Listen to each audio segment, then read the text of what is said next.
I also dated a guy who I discovered could not read through the course of us dating. I don't know. I'd say I'm reasonable. Okay, that's completely unreasonable. I'm reasonable. I'm unreasonable. You have no idea just how reasonable I have been. Reasonable synonyms are sensible, rational, practical, fair, appropriate. Fitting, suitable, logical. All things I would definitely say describe me. Do they describe you? Welcome to I'm Reasonable with Zainab Johnson. I'm reasonable. Hey. Welcome to another episode of I'm Reasonable with Zainab Johnson. I am Zainab Johnson. Thank you so much. Thank you so much for tuning in. If this is your first time, hey, hello, welcome. If you've been here since the beginning, you know who you are. If you come in every so often, you dip in and you out, you welcome too. All of that, it's all welcome. I'm going to be here, okay? So I experienced something that brought me so much joy the other day. I just took a long walk, sort of like ventured outside of my neighborhood, and really early in the morning, and I just so happened to not have like my ear pods in. And as I get to a crosswalk, I see this crossing guard. And this crossing guard had a bunch of balloons. And one of the balloons read happy birthday. And she had like sort of like what appeared to be like a gift in her hand, right? And I'm like, oh, that's cute. I remember way back in the day, I remember in high school when I was in high school, there was this thing that happened where like maybe one day for somebody's birthday, they were either gifted like a set of balloons or they brought like a set of balloons to school to signify that it was their birthday. And then it became a big thing. Every single day almost, whenever somebody had a birthday, you knew it was their birthday because they was walking around with the birthday balloons. And then of course, because people are just like naturally competitive, you know what I'm saying? Months into the school year, it was like people was walking in with so many balloons that they could just float away in the air. That they could go ahead and visit the moon because that's how many balloons they were carrying. Because it's like, well, this is how much people love me. I know you had like 9 balloons on your birthday, but I have 19 balloons on my birthday just to show how many people love me. And who knows if they bought the balloons themselves, if they were actually gifted the balloons, if one of their friends showed, like if each one of their friends from their friend group showed up and gave them the balloons and then they just so happened to have the most balloons in the school. I just remember it was a thing. I never showed up to school with balloons because I can be anti in that way. I can be like, oh, this is what everybody is doing. No, I'm good. I know how loved I am. I know how I like celebrating my birthday. I don't need balloons I don't need balloons to prove that. But I really did think that it was like a cute trend until it got out of control. Anyway, also, I'm that type of person. I'm like, I got to carry balloons all day. I got to get on a train with balloons. I got to get on a bus with balloons. Now everybody going to know it's my birthday. I don't really want everybody talking to me like, oh, it's your birthday. Happy birthday. How old are you? What are you going to do? I'm that type of person where like, I don't know. I celebrate really quietly in a lot of ways. People will be like, oh, I didn't even know that you was doing this. I'd be like, people are like, oh, I didn't even know that you got a new house. And I'm like, people are going to be like, Zainab, I did not even know you was married. I'm going to be like, you'll find out when I'm on stage because I'll get on stage and be like, so my husband was like, and you're going to be like, wait, when did you get married? And I'll be like, oh, that's right. I got married. So my husband was like, anyway, so I see this crossing guard and she has this big display of balloons and I instantly got happy for 2 reasons. One, it's her birthday. And as much as I don't know this woman, I've never seen her before in my life, may never see her again. I was still excited that it was her birthday. And also it brought me back to a nostalgic like high school place. Like, oh yeah, that's how people in high school used to be with the birthday balloons, right? So as I get to the crosswalk, I smile at her. She smiles at me. I say happy birthday. She says thank you. And as I'm waiting for the light to change, some other like kids and their parents walk up. Now these kids, these parents, they have a rapport with her, right? She's the crossing guard. So I imagine that they see her every morning, Monday through Friday on every school day, right? And so I don't happen to have my ear pods in, and I hear the conversation between the families and this crossing guard, and they wish her a happy birthday. And then she shares like, yeah, one of the other students, you know, they knew it was my birthday, and them and their parents brought me all of these balloons and gave me this nice gift. And everybody else was like saying how sweet that was. And I agreed. Like, I thought it was very, very sweet. And, you know, I heard one of the parents say like, oh, you were keeping this from us. I wish we knew, because we would have definitely brought you like a small gift of to celebrate your birthday, because we appreciate you every morning. And as I'm just sitting there waiting for the light to change and like overhearing this conversation, I just was so happy, because I'm like, this is the world that I want to live in. This is the world that I want to be reminded of, this world of community, this world of like where neighbors take care of one another, where neighbors appreciate each other. You know what I'm saying? The internet, especially by way of social media, not like news and stuff like that, just by way of social media, I feel like can make me feel like I'm living in a rather unreasonable world. And I just love that I was reminded like, no, this exists.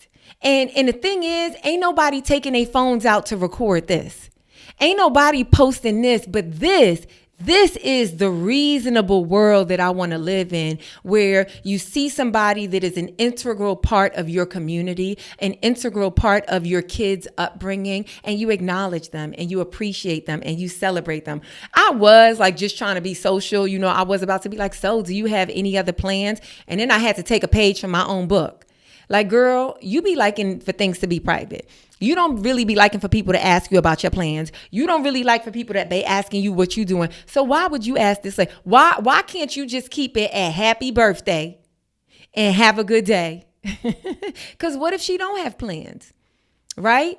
What if she's self-conscious, or what if she's just like you, Zainab, and really wants you to mind your business? So I just kept it at happy birthday, have a wonderful day. But it was really, really sweet. With that in mind, how reasonable have you guys been this week? How reasonable? I experienced something, I don't know. It was really unreasonable to me. But before we get there, we are going to all right, that's a good reminder for me to turn off these notifications, right? Do not disturb. I am currently taping I Am Reasonable.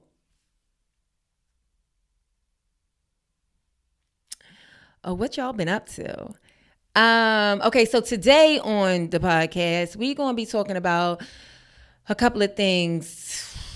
Young Thug, right? Young Thug is a rapper, and apparently every single phone call he ever had, every single conversation he ever had while he was locked up for 3 whole years is now being released like a serialized television show, like a serialized podcast. Every single day, a new conversation is being released. That it's like, clearly, if it is a serialized podcast, it's a drama. It's a drama, because ain't none of the phone calls funny. They're just revealing, like, I don't know, conversations that make him not look good. We're going to talk about it only a little bit. The New York Times released an article today saying that high school seniors have the lowest reading scores for 2025. They have the lowest reading score since 1994. And so we're going to talk about that a little bit.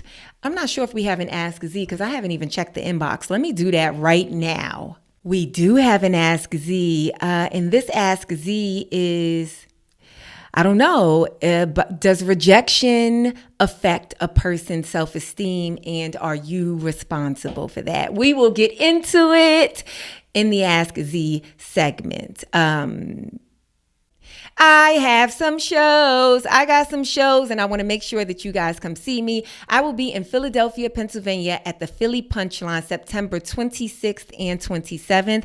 That is September 26th and 27th. The link to the tickets are in the details of this podcast. And then right after that, on Sunday, September 28th, I will be in Boston at the City Winery in Boston.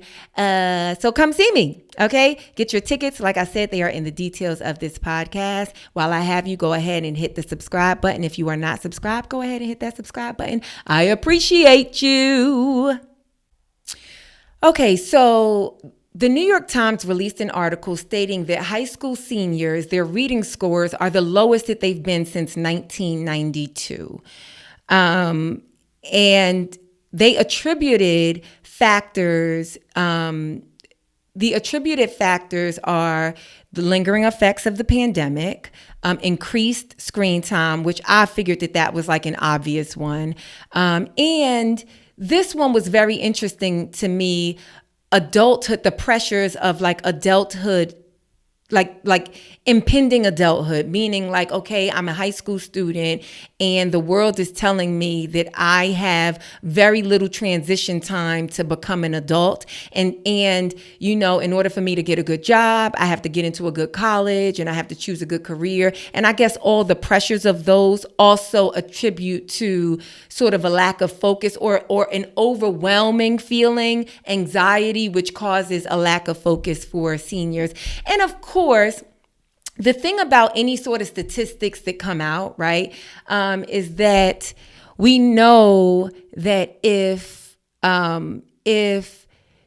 the more affluent students or if white students, and I know affluent and white are not the same, right? But meaning like there's a cultural element there, but there's also a socioeconomic thing, and they can share the same demographic, but they can also be very different, right? There are, of course, poor white people. So here's the thing. I'll put it like this. We know that in communities that are majority white, if these communities are being affected regardless of their income, then that means that those same communities of color are being probably even more disproportionately affected, right? So if reading scores are down, period, then I imagine if we went to the specifics of those demographics, then we would probably see, because there is a higher lack of resources in communities of color, right? Or communities that are economically disenfranchised, right?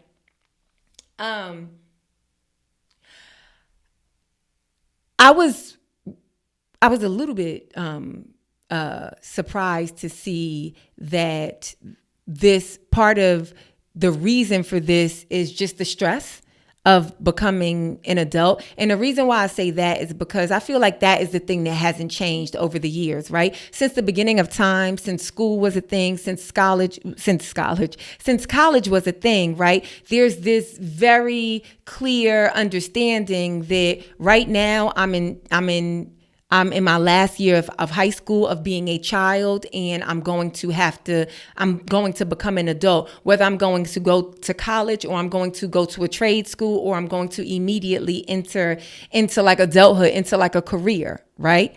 I feel like that has not changed. I feel like the big thing that has changed is obviously, we have like a group of kids that will always have this chunk of time that is or was the pandemic that has affected their education in some way, right? And they're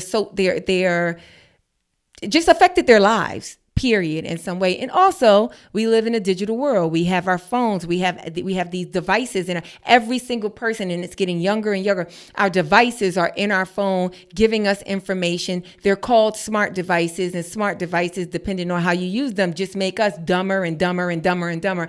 I think it's always really interesting when I'm sitting, let's say, at a table or in a conversation, and I could be talking to like peers or friends or, colleagues or whoever, even, acquaintances, strangers, and we won't have immediate access to information. We'll be like, oh, what is this called? Or I wonder why this happens. And immediately one person can be like, well, let's just ask our phones.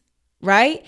And it's like there's not this like pressure to know a lot because your phone can do so much of the work for you. Right. I'm talking about like probably I don't want to say every day, but probably every single time I'm traveling, meaning like in a new city or at an airport or having to take some sort of transportation I am so thankful that I know how to read. I'm not even thankful that I am a proficient reader. I'm not even thankful that like I'm like an above average reader. I'm not even thankful for that. I'm thankful that I have basic reading skills. Remember in Lean On Me when Joe Clark was like, they can't even write the minimum skills test. These students don't even know how to pass. You can't even read. Remember he said that to what's his name before? He was like, you smoke crack, son. You can't even read. I don't know. I'm mixing up the lines from Lean On Me, but y'all get it. Every single time I read something, I'm talking about it can be as simple as I will be in a restaurant and I will go to the bathroom and it'll be one of those restaurants where instead of having the symbol for a man or the symbol for a woman or male, female, it will just say it. It will say men or women on the thing. And I'm like, thank God I could read.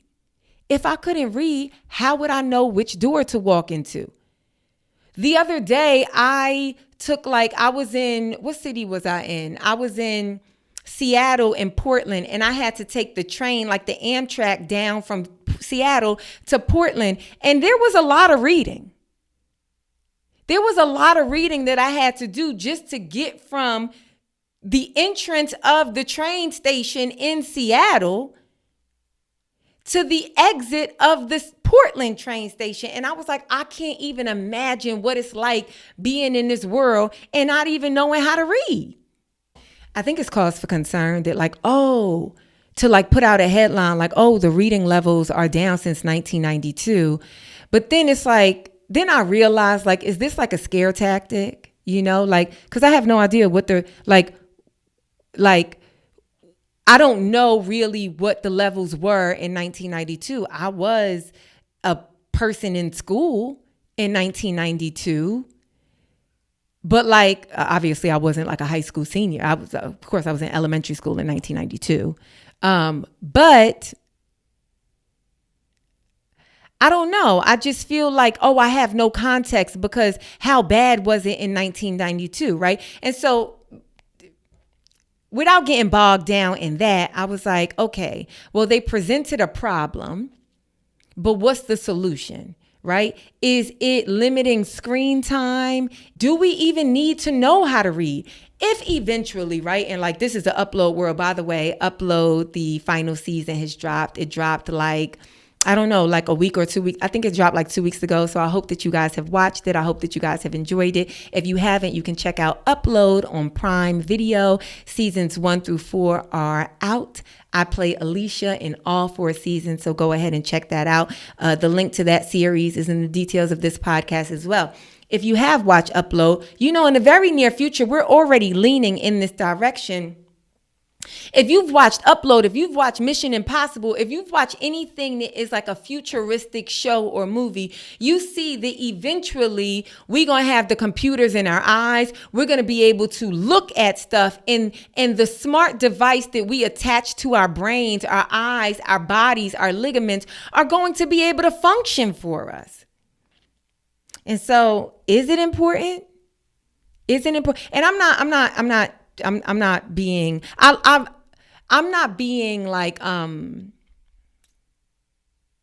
I'm not trying to propose something unreasonable, right? Like, I'm still the person, I get really proud when I see like a 4, 5, 6, 7-year-old, when I see them counting, reading books, doing things that like clearly show that their brains are excelling as their physical body grows up. I'm still like wildly impressed.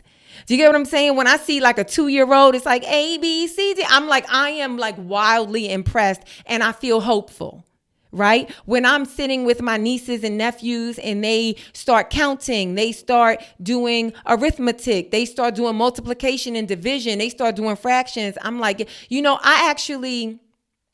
I get a little bit sad when I'm like at the checkout. I don't really pay with cash a lot anymore. It's very rare actually that I pay with cash. But when I do pay with cash, I get so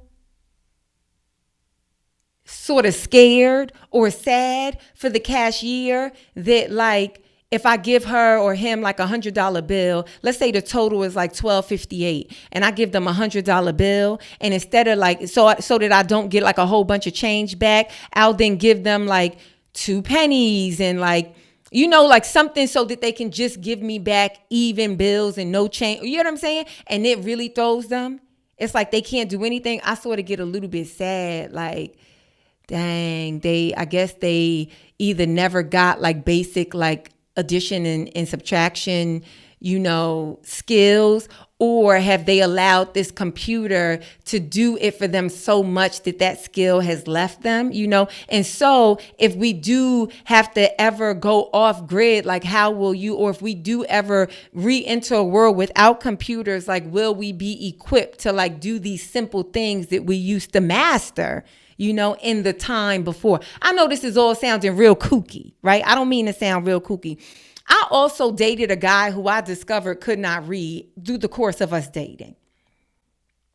And let me just tell you, it can be a bit disorienting because a grown person that can't read, they know they can't read. And so when you discover that they can't read and you try to confront them on not being able to read in the attempt to help them learn how to read, they get very, very defensive and angry.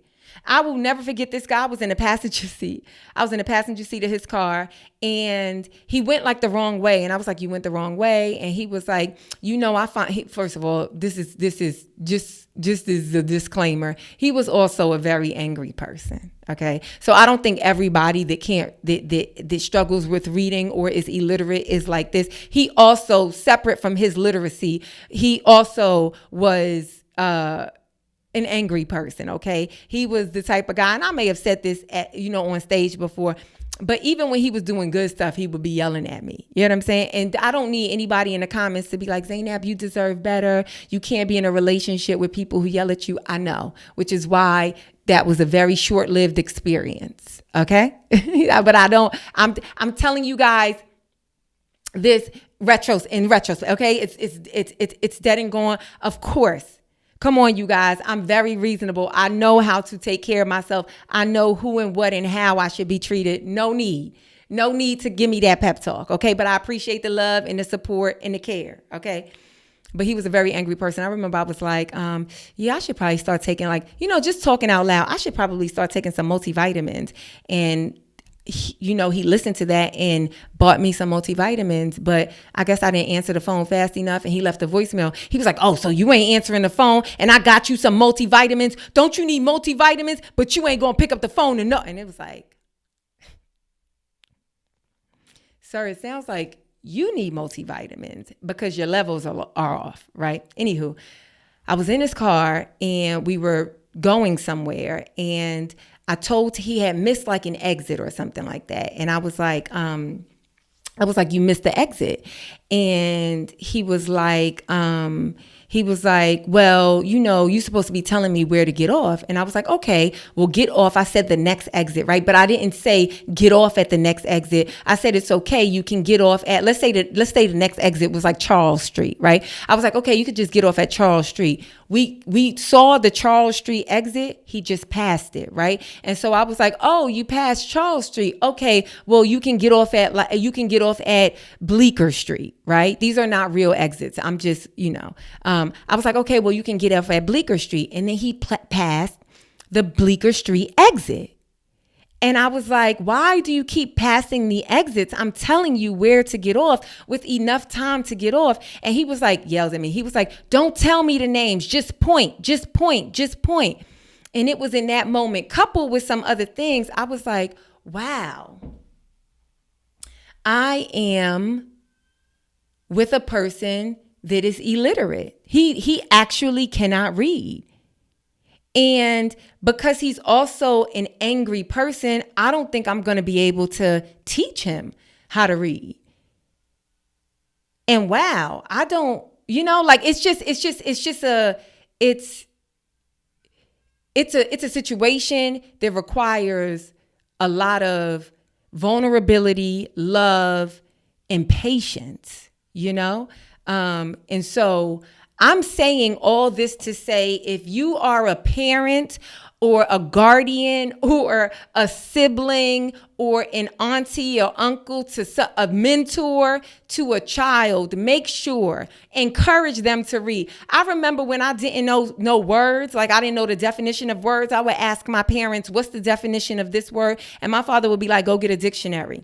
When I would be in conversation and I could not access like the word that I needed to use to express myself, my mother still to this day would be like, Zainab, you're not reading enough.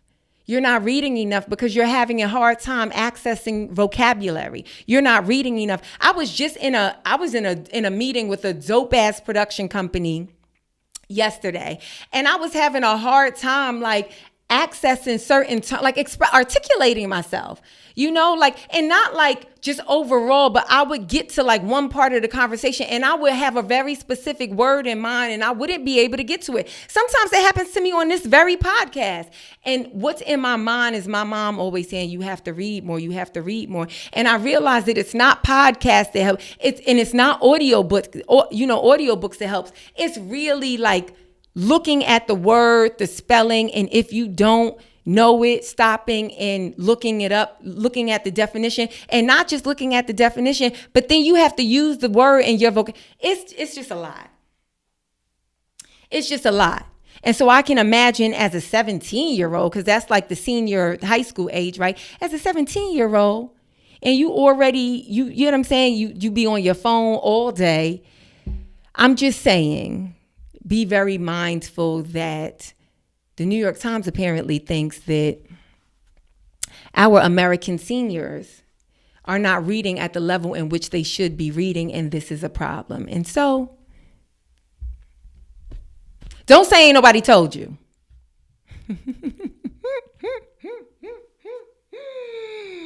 I have a show in Washington, D.C. on October 12th. Washington, D.C. on October 12th. That's Sunday, October 12th. And then in West Nyack, New York, October 17th through the 19th. West Nyack, New York, October 17th through the 19th. Those tickets can be purchased on my website, which is ZainabJohnson.com, ZAINAB Johnson.com. And the link to those tickets are also in the details of this podcast. Young Thug was on trial and in jail for about 3 years. He was on trial for a RICO charge that was claiming that his YSL rap organization was also a criminal organization. And ultimately, he beat the charges, I believe, but he is now on a very, very long probation. Very recently, a lot of his phone conversations from when he was in jail have been released to the public. By who? Nobody knows. But apparently they are really trying to disparage his public persona, his social standing, in terms of the public's perception of him, because every single phone conversation where he's either talking to another artist or talking to his girlfriend, Mariah the Scientist, he is saying something bad about people. He's basically like hating on people, like at one conversation was how Kendrick Lamar wouldn't give him like a feature and how, and that's going to hurt his career. And another conversation was about Gunna, essentially like snitching. And Gunna is another artist, another like rapper. And I think there was another conversation recently where he was like, this one kind of blew my mind because he was like, they talking about, they over here trying to prove that, I'm a part of a criminal organization, but I'm waiting them to release, I'm waiting them to release the names from the Epstein files. It was just like,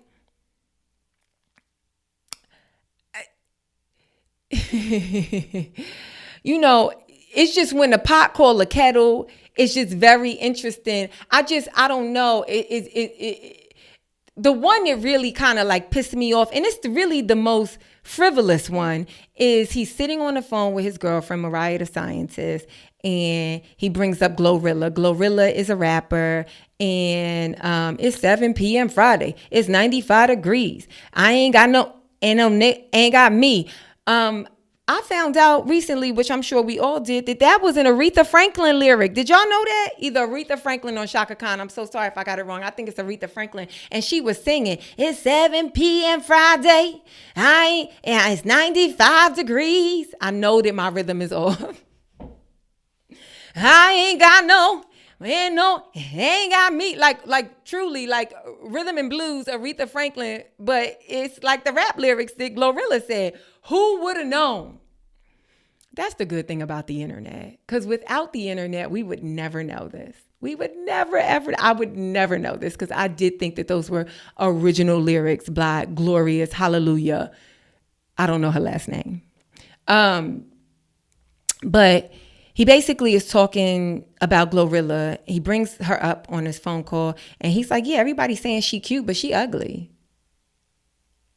And his girlfriend, she was like, yeah, they say, without saying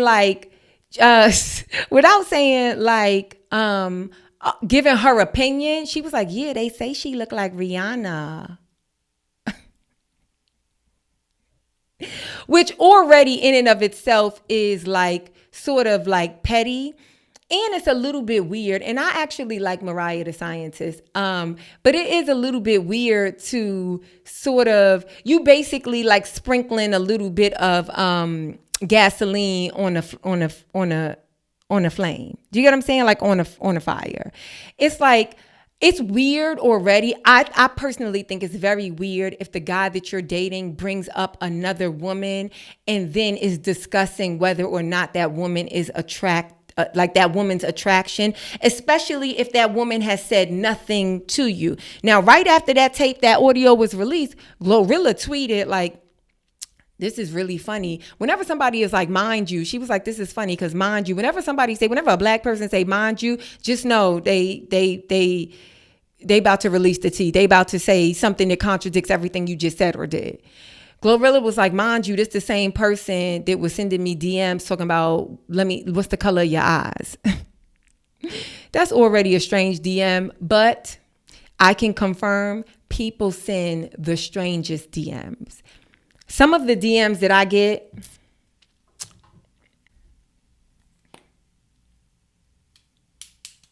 I be like, what are people's lives? Some of the messages that people send me, I be like, what are people's lives? Some people, and I don't even mean like they risque messages. I don't even mean like they're disrespectful messages. I don't even mean like they're messages that are hitting on me, although all of those things exist in my DM. Some people message me every single day. Every single day. Some people message me memes and stuff every single day. I never respond. They send it to me every single day. Multiple times a day.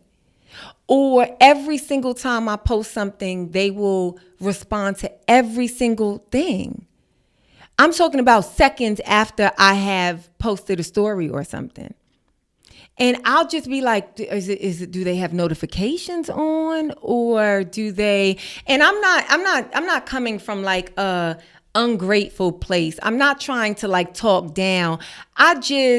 Sometimes people DM me and tell me that I should not have wore something, or like, oh, I noticed that you changed your hair, like just that. And for me, I try to put myself in the person's shoes, right? Like I try to think of the people who I am a fan of, right? I am very much a fan of Kerry Washington, right? I have never found all of the things that Kerry Washington posts, I have never been compelled as her fan to DM Kerry Washington. not a meme, not a, like, to talk to Kerry Washington as if she is my friend seems a bit bizarre to me. Now, I get it. Kerry Washington is not a comedian. Kerry Washington doesn't do a podcast. Kerry Washington is like an actor that is behind a, I get that, like, what I do when I'm on stage, you feel like you're talking to a friend. In this podcast, you feel like you're talking to a friend. I get it. I get the difference. But I just, no judgment, but I do be like, wow, I wonder what makes this person every single day think of me, because I'm not in their life at all. What makes them think of me every single day and send me messages every single day?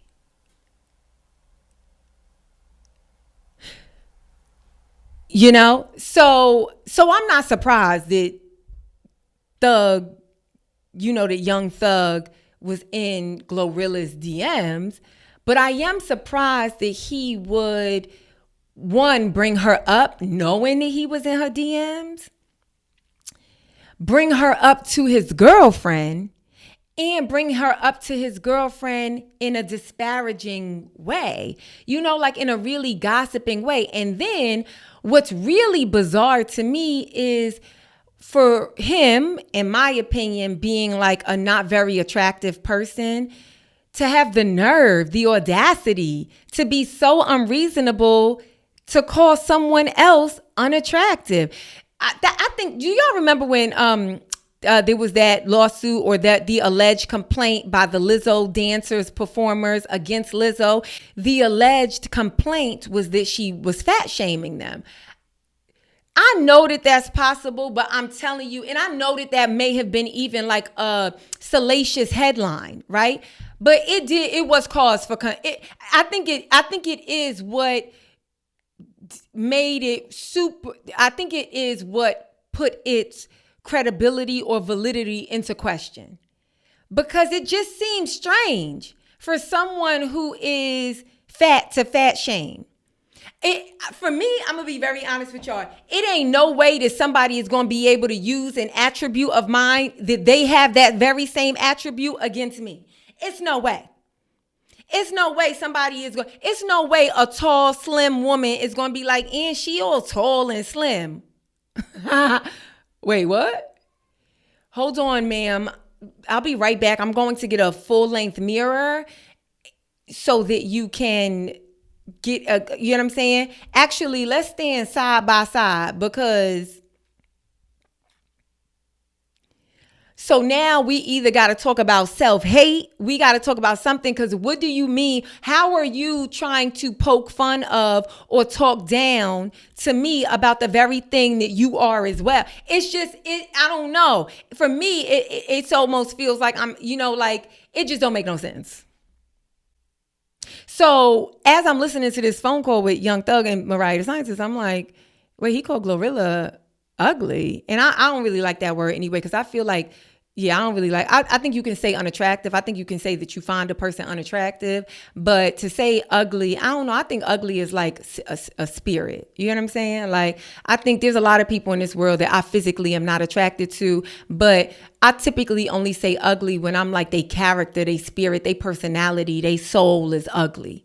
You get what I'm saying? Because you could be drop dead aesthetically. You could have like the ideal look that everybody want. But if you got a bad attitude, if you mean, if you nasty, if something ain't right with your spirit, I'd be like, you can become so unattractive. You get what I'm saying? So anyway, but when he was like Glorilla, when he called her UGLY, I was like, well, let me go look at, maybe I don't know what this guy looked like. And then I went and looked him up, and I was like,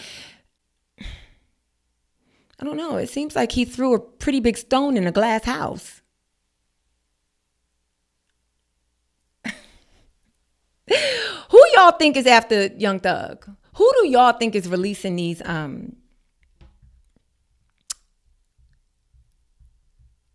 phone conversations?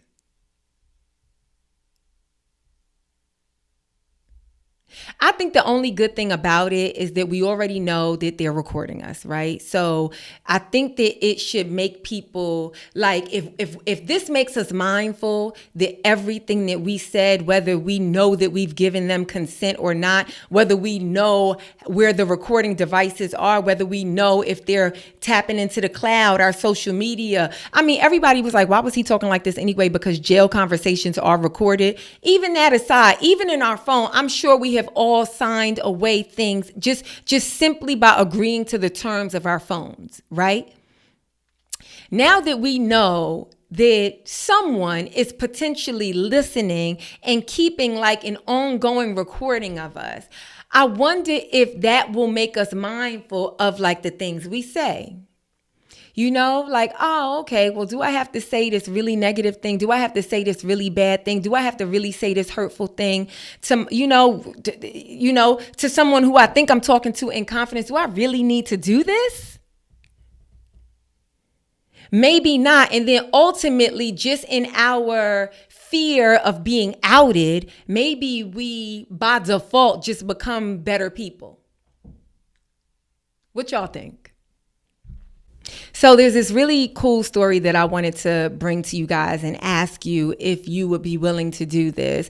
I know this is a story that came out of like a local news story in DC. And I know that all the talk coming out of Washington, DC right now is about crime, or alleged crime and safety. And of course, our remedial ass president and his deploying of the National Guard. But in the midst of all of that, I saw this story about a Black-owned restaurant that is not allowing people to use their cell phones while they're dining at the restaurant. So essentially, they take the yonder pouches, right? These are the pouches if you've ever been to like a big comedy show, they lock the phones. If you've ever seen Dave Chappelle, Kevin Hart, any really big acts, if you came to the special of my taping Hijabs Off, which is available right now, you guys can watch it on Prime Video. And the link, if you click the link in the details of this podcast, you can watch Hijabs Off if you haven't already, or you can watch it again if you've loved it. But if you were at my taping, you know that I locked the phones up in the yonder pouches. So this particular business owner, for his restaurant, he now locks up your phones while you're dining at his establishment. And you get to keep your phone, but it's in the yonder pouch so people can't be on it. And he is just trying to bring back like people dining and communicating, like people using this is how you meet people. You ain't got to swipe left, you ain't got to swipe right, but come sit at the bar, have an appetizer, have a drink, and then spark up a conversation with the person that is seated next to you. When you're at dinner with your friends and families, everybody's on the phone trying to take pictures of themselves, looking at TikToks, taking pictures of the phone. No. Get to know each other, check in with one another, have a good conversation with one another. And I really like that. Obviously, right now we think of like a safety issue, but what about when things happen? We see so many stories that happen in restaurants, so many things where people are mistreated or sometimes safety issues. How are we supposed to, what if something happens and we don't have access to our phones, right?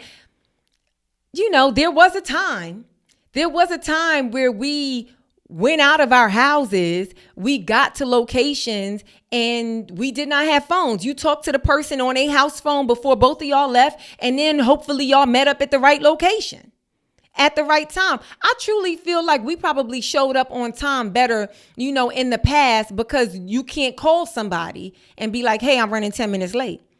Hey, I'm so sorry. I'm 20 minutes late, or I ain't going. What did you say again? Where did you say you was at? No, people knew where they was going and the directions on how to get there before they left the house, because they knew that was the last chance they had before they got to the destination. And so there were times where we sat in restaurants and we were in movie theaters and we did stuff. And if there were any sort of emergency situation, we handled it. We worked it out without a bunch of people taping. So do y'all think this business owner is reasonable?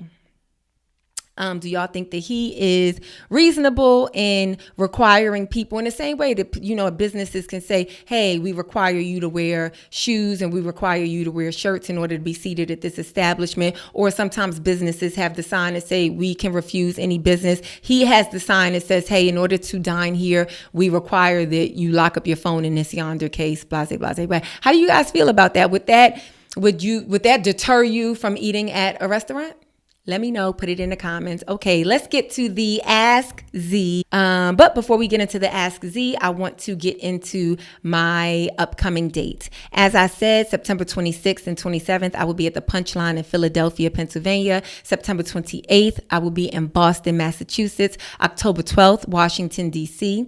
October 17th through the 19th, West Nyack, New York. October 31st, that's Halloween weekend. October 31st through November 1st, I will be in Cleveland, Ohio. November 13th through the 15th, I will be in Houston, Texas at the Punchline in Houston. That is November 13th through the 15th. And then I'll be in Detroit, Michigan, November 21st and 22nd. That's November 21st and 22nd. I will be in Detroit, Michigan. December 5th through the 7th, I will be in Addison, Texas. That is the Dallas, Texas area. So I will be at the Addison Improv December 5th through the 7th. And then rounding off my year, the last gig of this year, 2025, I will be in Dayton, Kentucky, which is the Cincinnati, Ohio area, okay? If you are in Dayton, Kentucky, or right across the water, 15-minute drive, like 10-minute drive, I think, or 8-minute drive, Cincinnati, Ohio, I will be there December 12th and 13th. The tickets, the link to the tickets are in the details of this podcast. If you made it this far in the episode and you haven't subscribed yet, what are you doing? Also, hit the like button. I really appreciate it. Let's get into the Ask Z. The Ask Z reads, I hope all is well. Here is my Ask Z. They said, hey, Zainab at first. I'm currently 39 years old. I'm currently 39. In my early 20s, I had a quote unquote friend who was trying to date me.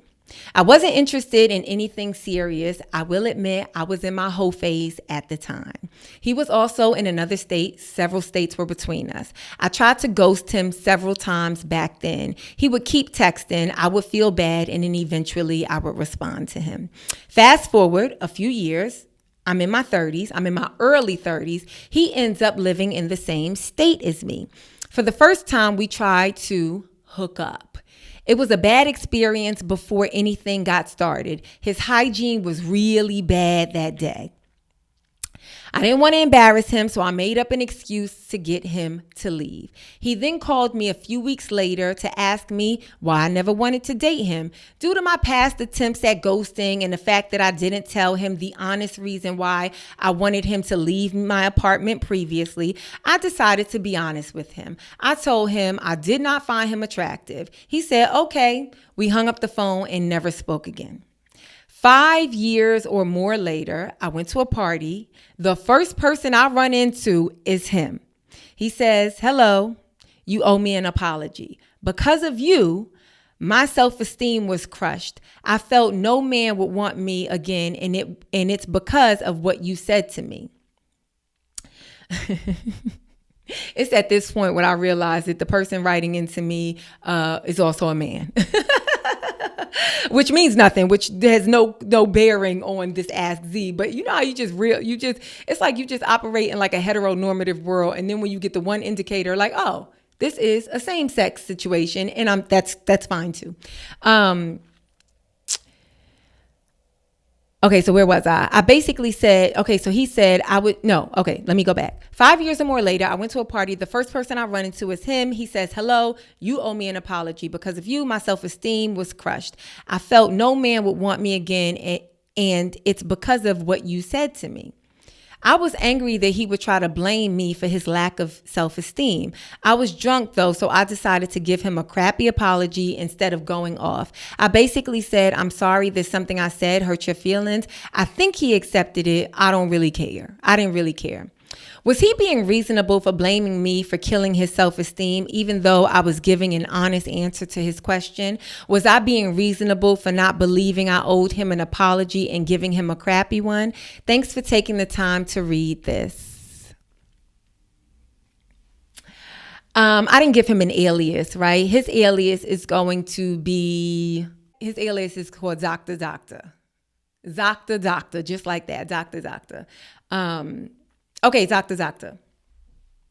To answer your question, which is, was he being reasonable for blaming me for killing his self-esteem? I don't think so. I do not think that he was being reasonable for blaming you for his esteem or his lack of esteem. To quote the illustrious Cat Williams, it is called self-esteem because it is esteem of yourself. If someone tells you, I do not find you attractive, and you go off into the world and think nobody will ever find you attractive, that is something that you have to take up with a therapist. That is something that you have to work out on your own, because guess what? Some of the most attractive people in this world, there are other people that do not find them attractive. Years ago, this guy posted me online, and I was dating the guy, and he posted me online because he was happy to post me online. And he called me beautiful in the post, right? And then this girl commented and was like, she's ugly. Beauty where? She clearly didn't find me attractive. Do you think I took that do you think I let that rule my life? No, not at all. Now, in terms of you giving him like a half-ass apology, I don't even think it matters. I don't even think it matters because previously when you told him the truth, he still made it about you. Instead of just accepting like, okay, this is a person that is not interested in me. For whatever reason, they're not interested in me. They are not interested in me. And so I am going to be done with them. And I'm going to seek people out that are, 1, attracted to me, and 2, interested in me. And 3, willing to let me know that, willing to affirm me, willing to make me feel secure in my existence. So I don't even think it's about whether you were reasonable or not reasonable, because in a moment, I don't think there's anything that you can say to this person that whether you tell them the truth or not, they're putting too much value on how you feel about them. They're allowing you to dictate how they feel about themselves. And you ain't even a parent. They ain't never been intimate with you. You know, none of these really big things that affect our lives. And I'm not trying to say that I don't have empathy for a person walking around in the world with insecurities, but that is not on anyone else to fix. That is on them. You have to be secure in yourself. The world tells me all the time how invaluable I am. The world says, I'm not going to tell your story. I'm not going to protect you. I'm not going to value you. I'm not going to do this. And still, I wake up every single day and I show up as a confident, strong, loving, empathetic woman that shows grace, that requires respect and love, that sets boundaries. I do that every single day, despite the world telling me that I am the least valued. And I want to be very clear, like, no, nobody is telling, I constantly feel like I'm affirmed, from the love that I receive from my family, my parents, my siblings, my friends. And I feel like I keep a community of people. I feel like I have a community of supporters that are constantly pouring in joy and light and support and protection. And I am so grateful for it. But I also, constantly see the quotes, the most unprotected, the most is the black, in this word is the black woman, I'm constantly seeing videos where, people are like, oh, this is the problem with the black woman. And still, I don't let that define who I am in this life and how I walk around and exist in this world. And the moment I have any sort of like insecurities, I know that it is my responsibility to fix that within myself. I've been in relationships where people have made me feel insecure about things. And I never think about, oh, it's because of them that, no. I only think, okay, I actually can't allow them to dictate how I feel about myself. I can't allow them. That would be insult to injury. So I can acknowledge that it is a bit shitty when someone is looking for a genuine apology and someone says that, I'm sorry, there's something I did hurt your feelings, because that's not really like taking accountability for the actual hurt, right? Or when people say, oh, I'm sorry you feel that way, it does feel like a half-ass apology or a backhanded apology. But I really feel like, and doctor, this is your side of the story, but I'm going to just go ahead and believe that you are completely reasonable and therefore you are giving me an accurate account of what has happened. But I think it was very reasonable of you to be like, I'm just not attracted to you, versus saying you stink. Yeah, no, I ain't like you. And then I decided to give you a chance. And then you was thinking, and I was like, never. That would be the insensitive way to get your message across. But I think to simply, I personally find it to be very refreshing and respectful when someone tells the truth, even if the truth sounds hurtful. I find myself in that position a lot. Like foregoing like politeness so that I can just tell the truth, because I feel like the truth is more important in the moment. And I also sort of apologize, like I'm aware that this might sound hurtful. However, it needs to be said, So I recognize that this is a person that probably was really into you. And then when they finally got their chance, they experience rejection, right? And that is hurtful. And they carried that and then asked you, why did you reject me? And you're like, I'm just not attracted to you. And them taking that and allowing that to dictate how they move in the world, how they interact with other potential like partners or love interests, that's solely on them, unfortunately. That is on them to remedy. That's on them to come to the conclusion, Doctor was out his mind. Because I'm over here, being a catch. I'm over here looking good, smelling good, showing up, being like, I'm a good catch. I don't know where in the world Doctor is, but he was bugging. But for a person to be like, yeah, you didn't like me 5 years ago, and now I felt like nobody would ever like me. I don't think that there's anything that you can say to that person, because if you tell them the truth, look how it affected them. If you give them a lie, like they may take that and, you know what I'm saying? You're not trying to give false hope. So, to answer your question, were you being reasonable for not believing that you owe him an apology and then giving him a crappy one?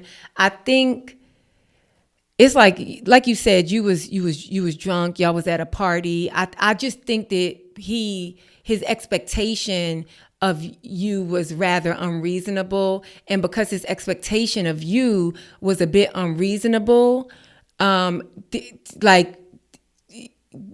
nothing that you could have done would have been reasonable. I think it would have only been unreasonable for you to be like, if you don't get the out my face, what? How old are we? And I don't like you. And do you still think that would have been unreasonable, right? It's like you taking a knife, sticking it in, twisting it. We don't want you to do that, But if you like, I'm so sorry that what I said made you feel crappy. It's like, no, I don't think that was unreasonable at all. And I don't think it was unreasonable for you to feel like you didn't owe him an apology, because as I've said this entire freaking rant or answer, I don't believe you did owe him, an apology. And I think that's the thing that a lot of us have to come to terms with, is that we're not responsible for. A lot of times we try to make people responsible for our lives, our disposition. just know that every single one of y'all that come to my shows, like I love the support so much. I love the way y'all pour into me. I love that I bring you joy. I love that I make you feel seen. I love that I'm your friend in your head. Like I love all of that, you know? I love that I help you get through a day. But sometimes there is an unrealistic expectation put on me too. I was walking to one of my shows in Seattle, I think, and a lovely like guy and girl. They weren't a couple; they were just friends, and they were walking to the show. And a guy, you know, I know he didn't mean to do this. I made fun of him while I was on stage, and it was like a fun time. And his friend was like, "Yo, your impersonation of him was dead on," but he was like, everything that's happening in the world, like it's just so much happening in the world. So, you know, I'm really coming here for you to make me laugh, for you to like really take all of, or, you know what I'm saying? Really, like I need you to, and it's like, yes, I do want to make you laugh, but also joy, how you access joy is your responsibility. You can't put that on me. I actually said that to somebody a couple of days ago. They was like, oh, so did you enjoy this experience? And I said, you know, I enjoy, most times, I enjoy myself because I know how to access joy. I know how to access joy. I know how to access confidence. I know how to acknowledge when these things are not present in my life, and I have to seek them out or redefine them for myself. I know how to do that. And it's my responsibility. It's not your responsibility to make me happy. It's your responsibility to show up as a healed and happy person. And then we can be healed and happy people together. But it's not my responsibility your joy is not my responsibility all the time, especially if we're not children. I'd understand if I was a parent and you were a child. And so the same goes for this.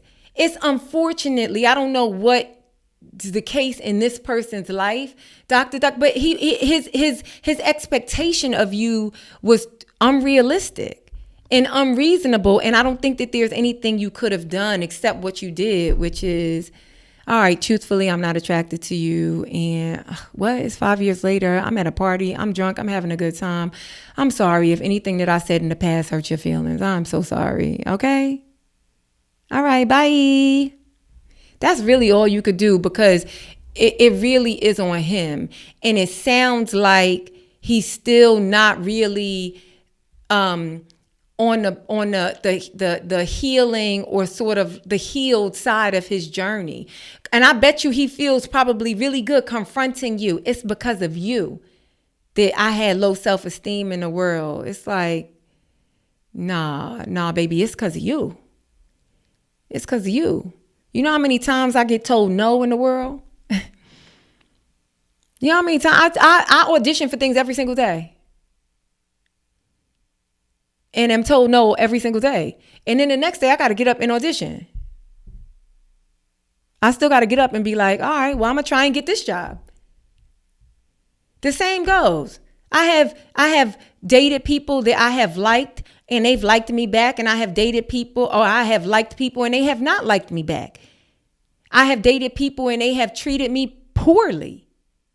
And I have to make sure that I do the work to understand and be able to recognize the signs of a person that will treat you poorly, and also not penalize the next person for the poor treatment that somebody in the past did.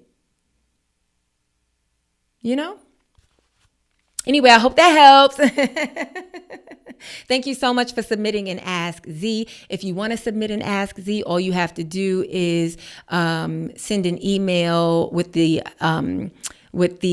subject line Ask Z to ZainabComedyVIP, ZainabComedyVIP@gmail, and I will answer your Ask Z on this podcast. That is going to be it for this episode of I'm Reasonable. Thank you so much for tuning in. Just as a last reminder before I go, you guys can see me in Philadelphia September 26th and 27th, and then in Boston on September 28th. And all the rest of the dates for the year are in the details of this podcast. So go ahead and scroll down, click on the link, and go ahead and get you your tickets.